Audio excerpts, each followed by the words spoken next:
దయచేసి వచ్చేసినటువంటి సారికి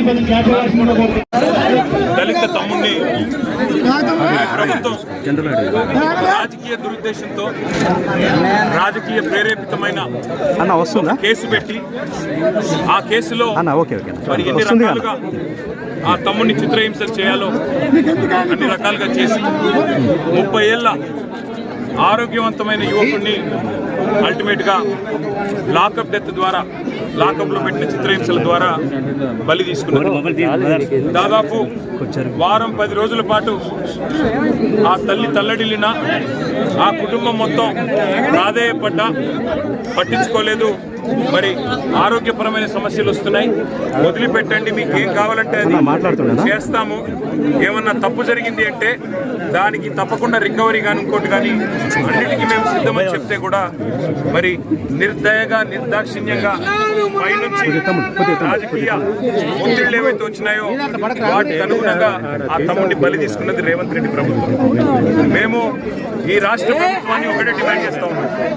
కాంగ్రెస్ పార్టీ యొక్క నాయకులు, కాంగ్రెస్ పార్టీ యొక్క స్థానిక ఎమ్మెల్యే గారు, కాంగ్రెస్ పార్టీ యొక్క మంత్రి గారు, పక్కనే హుజూర్ నగర్ నియోజకవర్గంలో ఉన్న మంత్రి గారు దీనికి బాధ్యత వహించాలి. ఖచ్చితంగా వారు సమాధానం చెప్పాలి.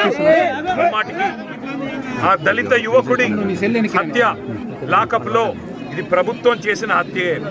ఆ హత్యకు బాధ్యులైన డిఎస్పీని, సిఐని, ఎస్ఐని ఖచ్చితంగా డిస్మిస్ చేయాలి, సర్వీస్ నుంచి డిస్మిస్ చేయాలి.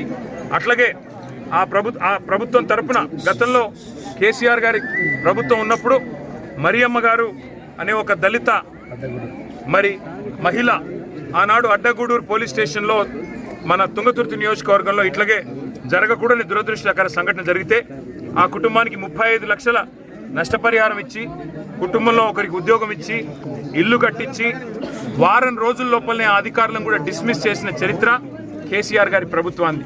మరి వాళ్ళ ఈ ప్రభుత్వాన్ని నేను అడుగుతా ఉన్నా, మీనమేషాలు ఎందుకు లెక్క పెడతా ఉన్నారు? ఎందుకు ఆ దుర్మార్గులైన హంతకులైన అధికారులను ఎందుకు ఉపేక్షిస్తున్నారు? ఎవరు వాళ్ళని కాపాడుతున్నారు? ఇంకా సిగ్గుచేటు.